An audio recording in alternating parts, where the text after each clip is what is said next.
Weight loss ಮಾಡೋದೇ ಅಷ್ಟೊಂದು easy ಅಲ್ಲ. ಆದ್ರೆ ನೀವು ಅನ್ಕೊಂಡಷ್ಟು ಕಷ್ಟ ಏನಿಲ್ಲ. ಬೆಂಗಳೂರು ಟ್ರಾಫಿಕ್ ನ ಹ್ಯಾಂಡಲ್ ಮಾಡ್ತೀರಾ ಅಂತ ವೇಟ್ ಲಾಸ್ ಎಲ್ಲ ಏನ್ ಬ್ರೋ. ನಿಮ್ ವೇಟ್ ಲಾಸ್ ಜರ್ನಿ ಶುರು ಮಾಡೋದಕ್ಕೆ 3 ಟಿಪ್ಸ್ ಕೊಡ್ತಾ ಇದೀನಿ. ಮತ್ತೆ ಇದೇ ತರ ಫಿಟ್ನೆಸ್ ಅಡ್ವೈಸ್ಗೆ ನನ್ನ ಫೇಸ್ ಫಾಲೋ ಮಾಡಿ. ಎಲ್ಲರೂ ಶಾರ್ಟ್ ಕಟ್ ಡಯಟ್ ಬೇಕು, ಇಲ್ಲ ಯಾವ್ದಾರ ಫ್ಯಾಟ್ ಡಯಟ್ ಬೇಕು. ಅದೇ ಕ್ಯಾಲರಿಕ್ ಡೆಫಿಸಿಟ್ ಇಲ್ಲ ಅಂತಂದ್ರೆ ನಿಮ್ ವೇಟ್ ಕಮ್ಮಿ ಆಗಲ್ಲ. ನೀವು ಊಟ ಸ್ಕಿಪ್ ಮಾಡೋದು, ಸ್ಯಾಲೆಡ್ ತಿನ್ನೋದು, ಇಲ್ಲ ಫ್ರೂಟ್ಸ್ ಕೊಡೋದನ್ನ ನಿಲ್ಸಿ. ಈ ಫ್ಯಾನ್ಸಿ ಫುಡ್ಗಳನ್ನ ಬಿಟ್ಬಿಡಿ. ನಿಮ್ ಅನ್ನ, ಚಪಾತಿ, ಮೊಟ್ಟೆ, ಚಿಕನ್ ಇದರಿಂದಾನೇ ವೇಟ್ ಲಾಸ್ ಆಗುತ್ತೆ. ನೀವು ದಿನ ತಿನ್ನೋ ಊಟದಲ್ಲೇ ನೀವು ಪೋಷನ್ ಕಂಟ್ರೋಲ್ ಮಾಡಿದ್ರೆ ನಿಮ್ ವೇಟ್ ಕಮ್ಮಿ ಆಗುತ್ತೆ. ಎರಡನೇ ಟಿಪ್, ನಿಮ್ ಮೂವ್ಮೆಂಟ್ ಮತ್ತೆ ಸ್ಟೆಪ್ಸ್ ತುಂಬಾ ಮ್ಯಾಟರ್ ಆಗುತ್ತೆ. ಸುಮ್ಮನೆ 2 ಅವರ್ 3 ಅವರ್ ಕಾರ್ಡಿಯೋ ಮಾಡೋದು ನಿಲ್ಸಿ.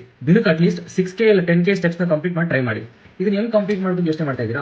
ನಿಮ್ ಕಾಲೇಜ್ ಇಲ್ಲ ನೀವು ಕೆಲಸಕ್ಕೆ ಹೋಗ್ಬೇಕಾದ್ರೆ ಈ ಎಸ್ಕಲೇಟರ್ ಮತ್ತೆ ಲಿಫ್ಟ್ ಉಪಯೋಗಿಸಿ ನಿಲ್ಸಿ. ಮೆಟ್ಲು ಉಪಯೋಗಿಸಿ. ನೀವು ನಡೆಯೋದ್ರಿಂದ ನಿಮ್ ಬಾಡಿ ಸ್ಟ್ರೆಸ್ ಬೀಳಲ್ಲ ಮತ್ತೆ ಬೇಗ ರಿಕವರ್ ಆಗಬಹುದು. ಮತ್ತೆ ಲಾಸ್ಟ್, ನಿಮ್ ಎಲ್ಲಾ ಮೀಲ್ಸ್ ಅಲ್ಲೂ ಪ್ರೋಟೀನ್ ಇರಲೇಬೇಕು.